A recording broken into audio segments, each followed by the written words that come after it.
Good morning and welcome to day 77 of our 365 Bible studies. Today we are continuing with the ancient sagas in the Old Testament.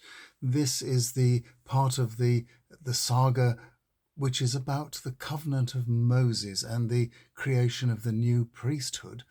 And here on day 77 we're looking at the shining face of Moses.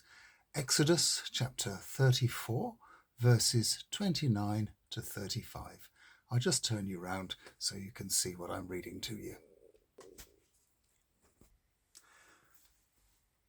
Moses went down from Mount Sinai bearing the 10 Commandments. His face was radiant because he had been conversing with Yahweh. He was unaware of that, but when Aaron and all the people saw Moses' face shining, they were too scared to approach him. So Moses called Aaron and the community leaders over. They went and he spoke to them. Then all the Israelites gathered round him, and Moses gave them all the laws that Yahweh had given him on Mount Sinai. When Moses had finished speaking to them, he concealed his face with a mask. Whenever Moses went into the tent of Yahweh's presence to speak to Yahweh, he would take the mask off. When he came out, he would tell the Israelites everything he had been ordered to say, and they would see his face shining. Then he would veil his face with the mask until the next time he went in to speak with Yahweh. Now, if I'm right to suspect that the story about the golden calf which we read yesterday was inserted at a later date, then today's story about the new set of commandments and the shining face of Moses have to be part of the same insertion, put into the story later to explain how things got put right after the golden calf incident.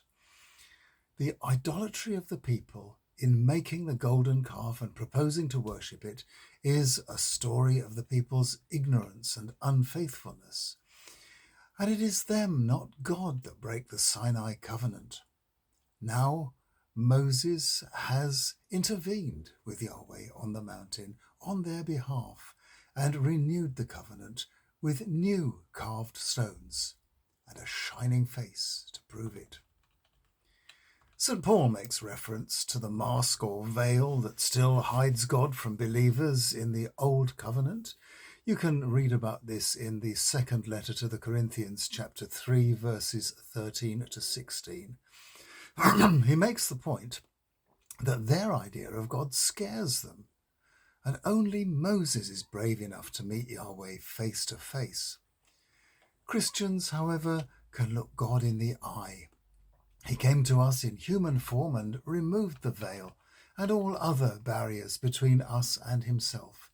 His Spirit is with us and in us. He loves us, and we need never fear.